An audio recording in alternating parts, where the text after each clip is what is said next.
Hey everybody, welcome to Flash on Target. Flash on Target! We are your hosts. You can follow us on Twitter at JohnWright777. And ChrisWright250, and always online at StayOnTargetPodcast.com. You might notice we did not have an intro video. No, we did not. This is a brand new podcast. This is a brand new podcast. In fact, it'll actually probably show up on iTunes a couple days later after we broadcast this episode and post it on StayOnTargetPodcast.com. So be patient with the iTunes feed. Yes. Whenever we get our ducks in a row. Yep. iTunes gets theirs ducks in a row. You can shoot them with a rifle like at the state fair. You know, those things, you shoot those pellets when the ducks fall over. I do. The Flash was a television show that debuted today, this week on the CW. The Flash! And it exists in the same world as the Arrow. We have another podcast called Arrow on Target, where we talk about that. We talked about the great season premiere on that. You can find that on iTunes and on StayOnTargetPodcast.com. And on YouTube. So this week, on Arrow, basically had an origin story for The Flash and Barry Allen. Yeah, basically, those two universes kind of crossed over at a really cool moment from the Arrow premiere and then this premiere. It's really interesting, we saw Barry Allen, I guess, last season 2 of the Arrow, and he's just this super cool character. We kind of reviewed those episodes last year whenever they aired, and I just fell in love with the character. I think everybody did. The whole world that watched that fell in love with Barry Allen. Yeah. And Grant Gustin, who plays him. And it's amazing to me, that this is a pilot episode. While I guess the characters have had some time because they were on those 2 episodes of The Arrow, they've had some time to kind of mesh and things. It just seems like a really high budget, really high production quality pilot. Well, I'll tell you what it has going for it. The writers and the actors have already written and existed in this world. Yeah. Okay, so because it's a shared universe between Arrow and Flash. Yeah. So they already have basically the groundwork set up. You don't necessarily have to say, okay, this is the kind of world that we're living in, this is the kind of tone we want to strike. They already kind of know what they're doing in terms of how this world is built. And that's, shown by these sections where the Flash and Arrow cross over. You have automatically, you have this relationship between Barry and Oliver. And so Barry kind of knows what it takes to be a superhero. Yeah. Because he's worked with one. And he saw it happen. And he's seen it firsthand. Yeah, for sure. And so I don't think, you kind of don't have to have that internal struggle of what do I do with this power? He automatically knows I'm going to become this person, And it takes a little convincing, for sure, but it doesn't take much. Yeah. And I also think what it has going for it, is just the fact that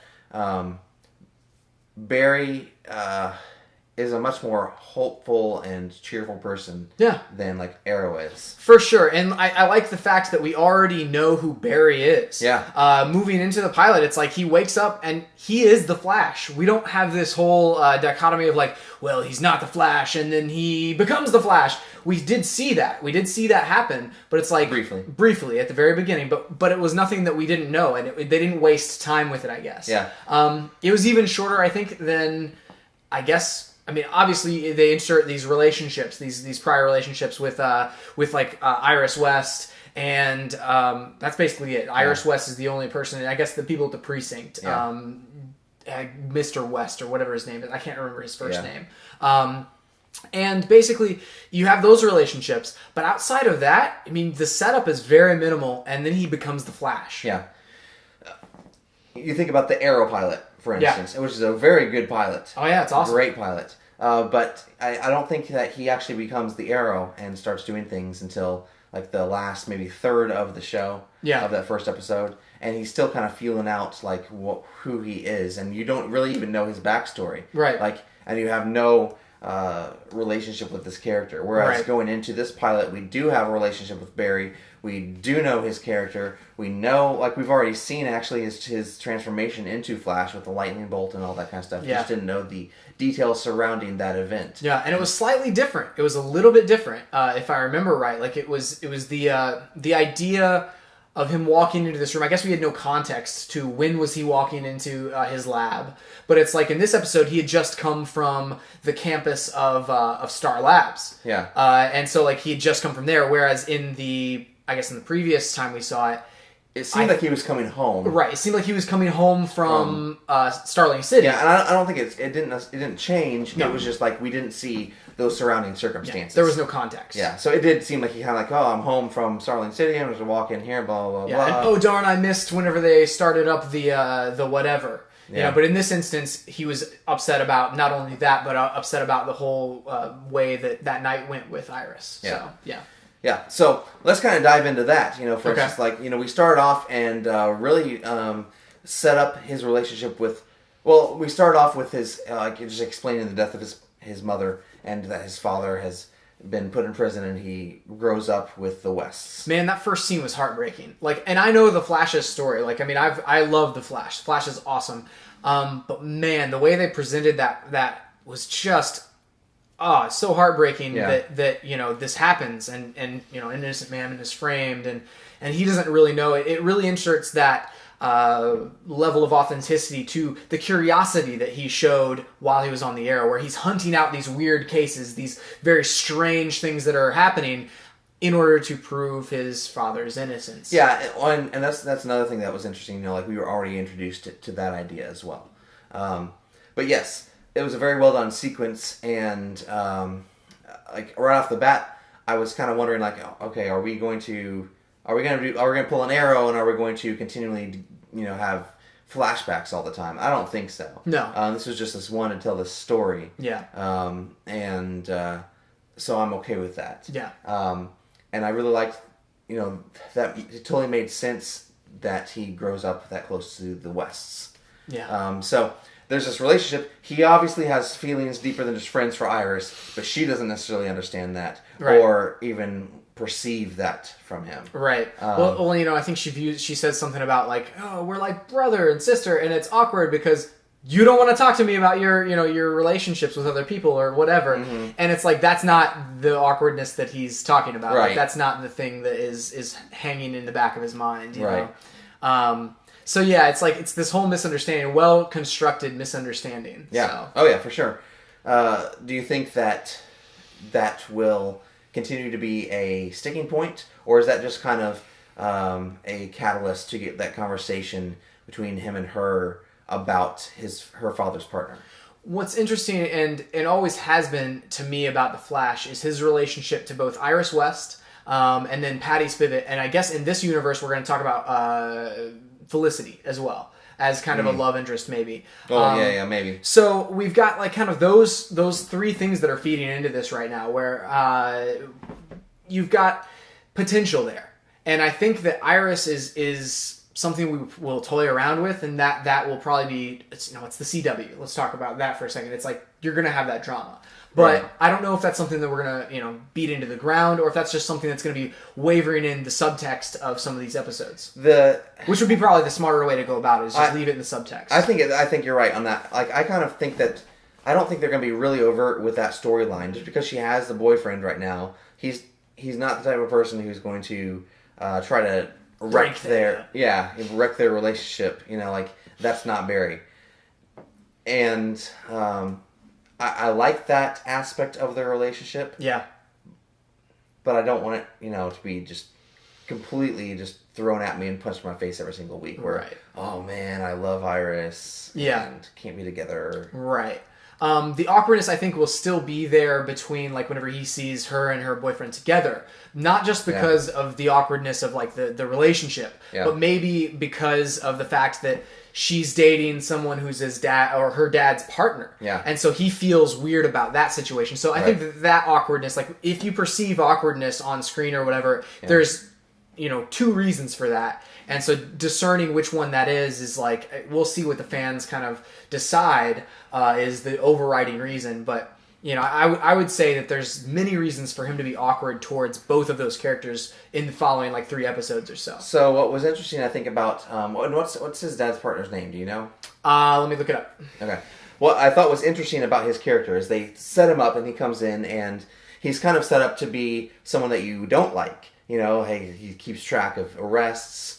and he's kind of a jerk and a ladies' man, and then Eddie Thawne is his name. Eddie Thawne is the character's name, and so he's set up as kind of like this guy that they don't want you to like, and then after Barry wakes up from his coma, all of a sudden, okay, well, he's the guy who took care of everything at work so that they could take care of Barry. Yeah. And he's the one who befriended and helped get Iris through this hard time. And then, even after that, he's the one who brings the evidence to... what is Iris's father's name?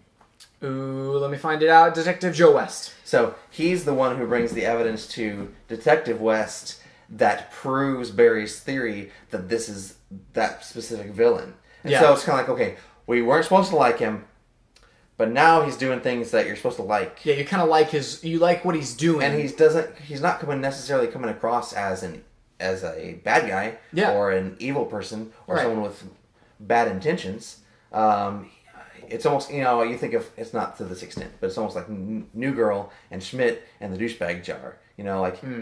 He's kind of a jerk, but he's a good guy. Yeah. Well, it's just kind of like you have all these reasons stacked up against him to not like him. It's surprising whenever you kind of do. Yeah. Where like he starts doing things where it's like, that's not something I dislike. Which I think that honestly puts the audience in the same boat as Barry. Yeah. Where it's like Barry sees him and he's like, I don't like this guy innately. I just immediately don't like him. Mm-hmm. But everything he's doing, I should be liking. I like it. So it's like it kind of connects you with Barry's character and figures out like what position he's in. Do you think that he will be a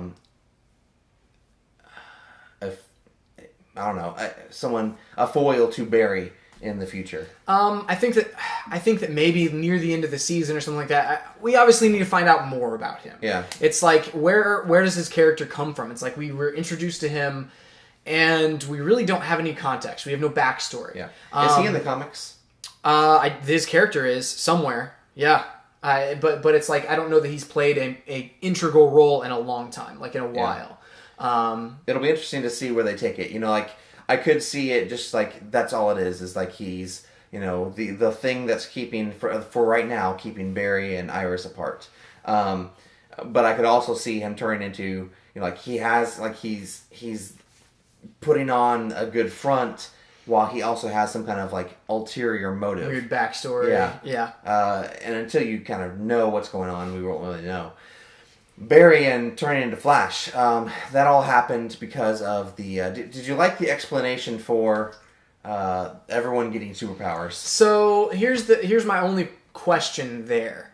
Whenever we have this one event that in this universe is supposed to have created numerous people with powers, that seems a little bit strange to me because then that limits us. It's like putting all of your superheroes in a box. Where you're saying this is the only event that is happening in this universe that can create superheroes, that can create people with powers, which isn't true because we've seen powers and super strength at least on the Arrow. Well, with the Mirakuru. With Mirakuru, yes.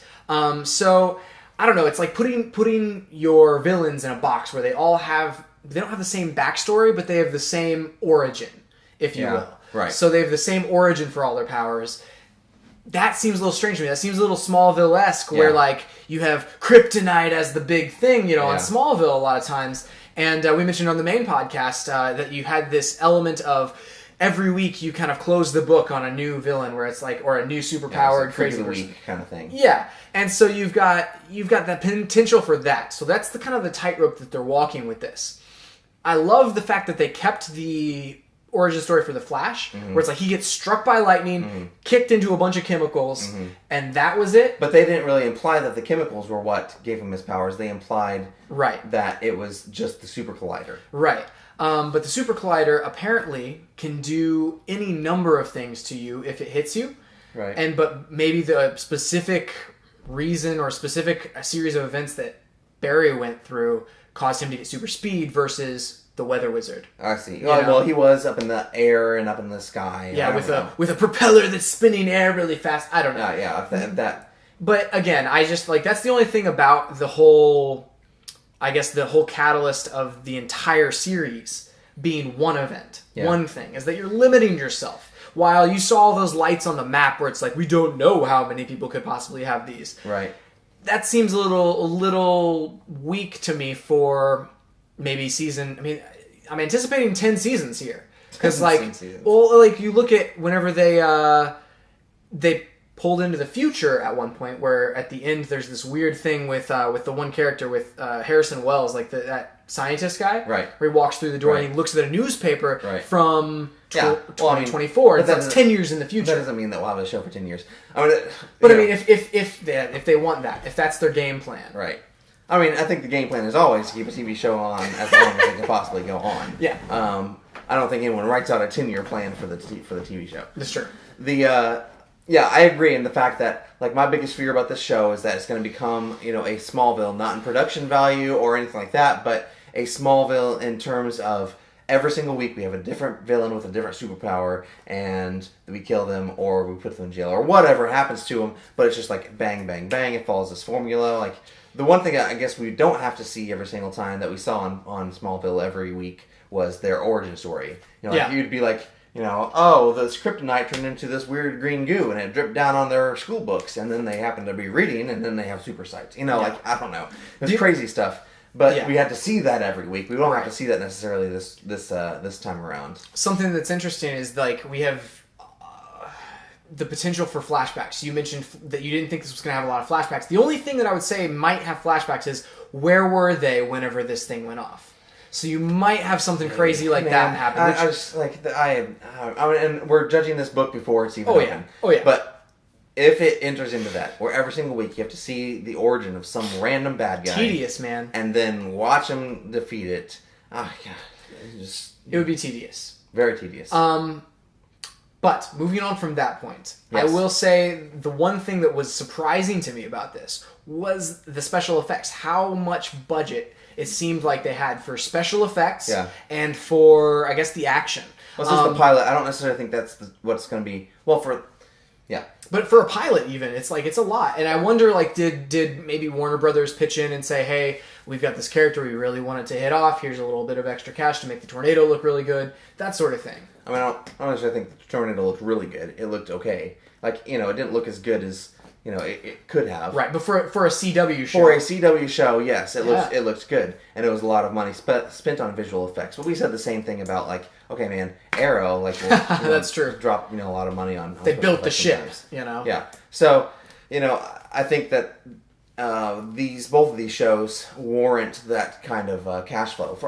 The Flash was the most watched, got the highest ratings for any premiere on the CW and beat out Agents of S.H.I.E.L.D. Yeah, it was airing, I guess, at the same time. Yeah, and so not the premiere. Of no, the season, but the second episode. Yeah, and so or third episode, whatever it was. Yeah, they're going to go up against them, and so like that. Mm-hmm. That's a big deal for the CW. That is a big deal. And so their efforts obviously paid off. That being said, I don't necessarily see them doing that many special effects every single week. You're not going to have somebody who's creating this storm.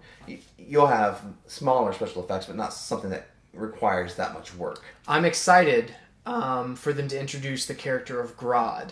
Mm-hmm. Gorilla Grodd, dude. They implied it. They sure did. They went right past it. He exists. Yeah, somewhere he's loose, running around Central City. He exists. Yeah. Well, do you think he's what caused the super collider to blow up? Dude, that would be amazing. While he was explaining that sequence, that's whenever they panned past the cage that got out, and then they panned down to the super collider. And it's like something's ripped open or whatever. Yeah. That's a good point. He gets out and causes the super collider to... Dude.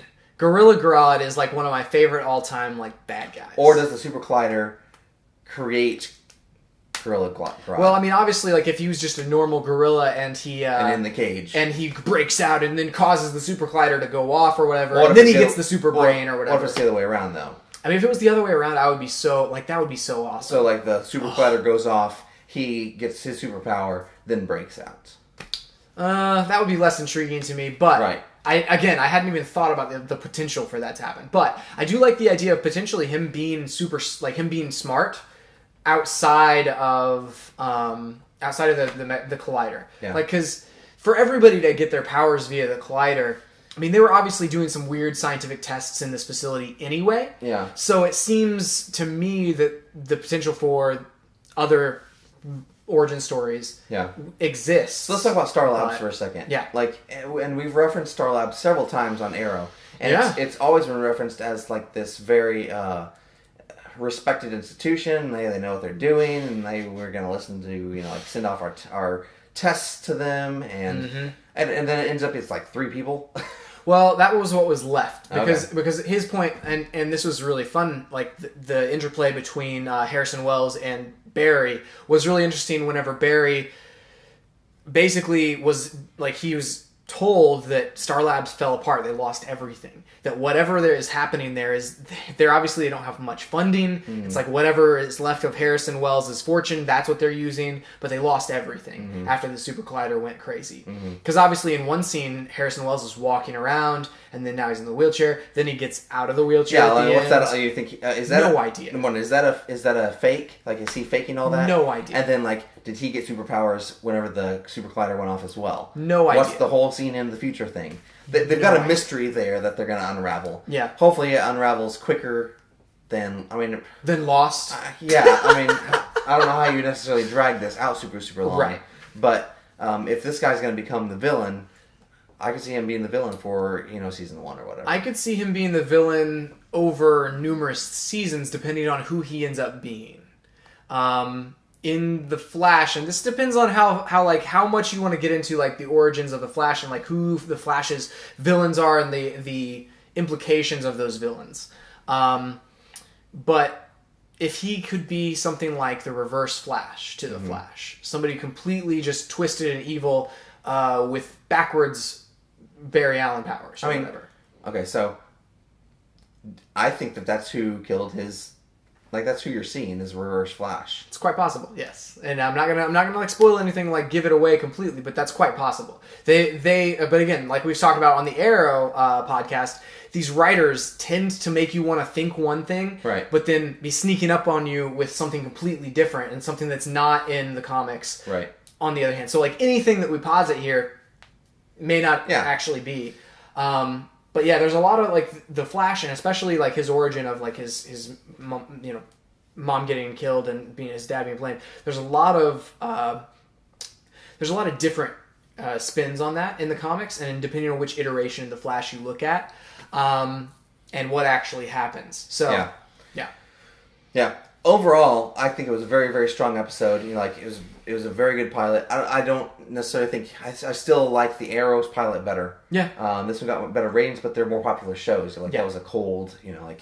Who's heard of Arrow And who's heard of superhero on television? on CW? Yeah, on CW. Yeah. There's been superheroes on television, Right, before. of course, but like recently, not as many, and this was almost a B tier character, Yeah. being launched as an A tier character on a on Whereas the CW. Flash is not. Whereas the Flash, he's he's on the A tier. Yeah. It's like he's probably the 4th in line after Batman, Wonder Woman, and Superman or whatever. So like those are the big 3, and then you've got like the Flash is probably And the Green next Lantern. one. Flash, Green Lantern, yeah, those are the next guys. So, but yeah, dude, I'm really excited to see where this goes. I like the lighter tone. To see whether the budget holds up and to see what they do with all of the villains. That's going to be the key to me, like to the longevity of the show. When is the crossover event between this and the Flash, or this and the Arrow? I think it's episode 6 is the big crossover. So week 6 of this whole thing. And what I hope happens, or continues to happen, is that there are these little mini crossovers week to week. That could be we cool. saw. Not necessarily where he has to go to Starling City. Dude, but what if Diggle shows up That'd be cool. in the Flash? Well, we already saw. So we saw in one of the previews. He's obviously going to be kissing Felicity at some point. She has her glasses off, so is the date. And I want these little mini crossovers to happen week to week. If it's just a phone call or a conversation, or hey, I need to ask your opinion on this, or give me advice. Text message. Yeah, text message from somebody.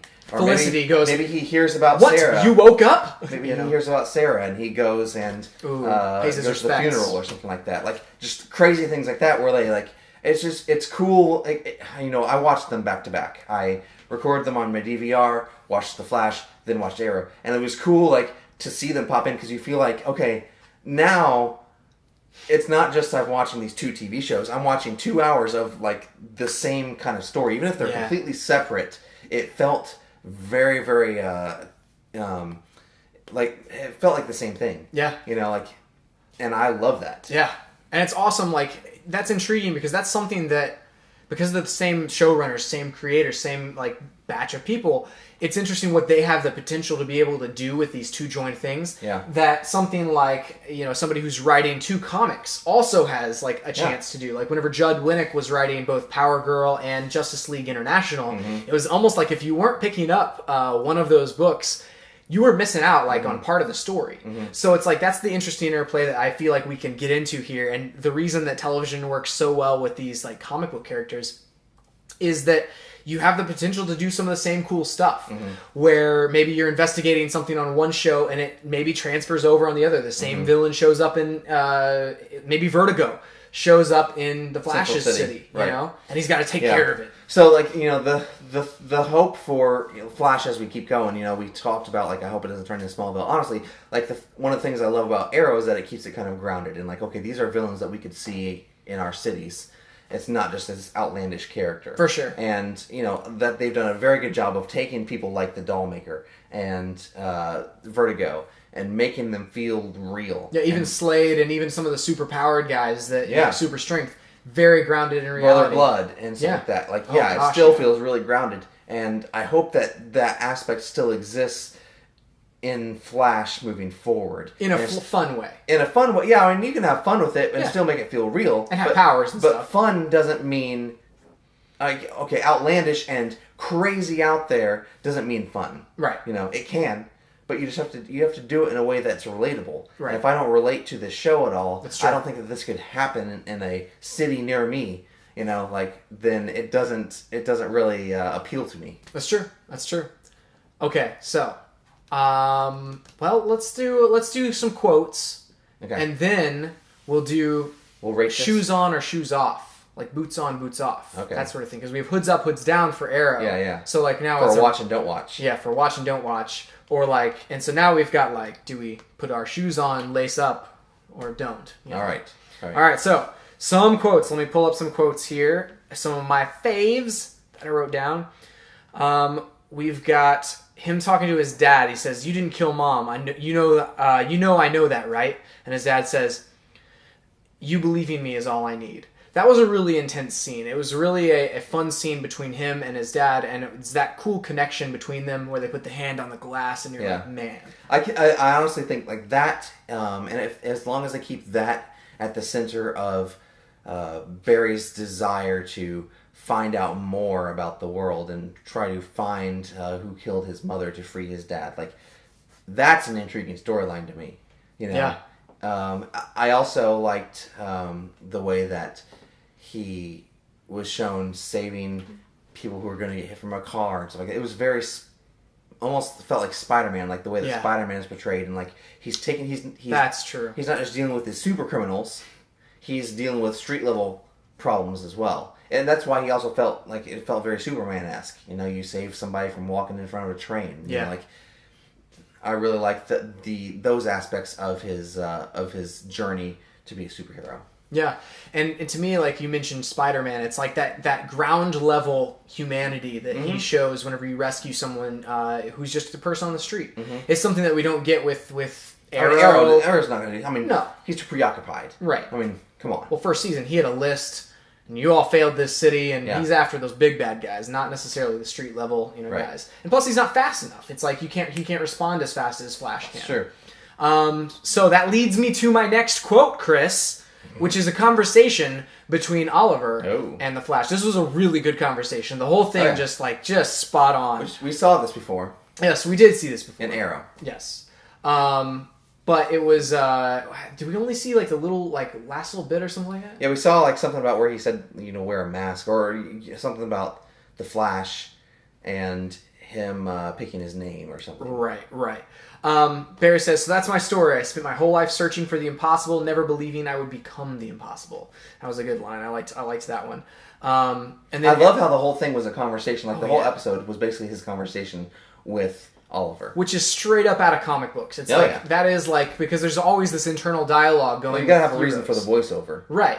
And so it's like this really cool way. And so maybe they'll keep that out. Maybe they'll keep kind of the narration thing going. And I wouldn't mind that. That would be kind of cool to keep this internal dialogue going in his mind for setup and stuff. We'll see how that goes. I don't know. Yeah. But then Oliver later on in that conversation says, if you really do this, you're going to make mistakes. I've made mistakes, but the good you will do will far outweigh the bad. Mm-hmm. And then he says, I don't think you need I don't think that bolt of lightning struck you, Barry. I think it chose you. That was a good line. Like, I was just like, man. I mean, I liked it, but it made no sense. It made no sense. But still, it did choose him, man. It chose him. Let me see. There was one more that I wrote down that I wanted to say. Oh, can I keep the sweatshirt? That was a cool one. That was hilarious. That was awesome. Yeah, that was just funny. Grant Gustin tweeted out afterwards, or after that line was set, and he says, I still have that sweatshirt. It's in my closet right now. That's amazing. So, yeah. Star Labs sweatshirt. Yeah, Star Labs sweatshirt that he woke up in. Yeah, that's funny. Cool. Yeah, awesome. Well, that's it for this week. We'll be back next week for the second episode of Flash. We also have Arrow on Target. You can check that out. And our main podcast at stayontargetpodcast.com. This week we talked about the comic Witches from Scott Snyder and the new Batgirl comic. Yeah, awesome. So that's it for this week. Oh, you can find us online at stayontargetpodcast.com. On Twitter at ChrisWright250. John Wright777. That's it for this week. We'll see you next time on Flash on Target. We have to end this video now. Oh my gosh, I need to be... Press the button. Yep. Whoop.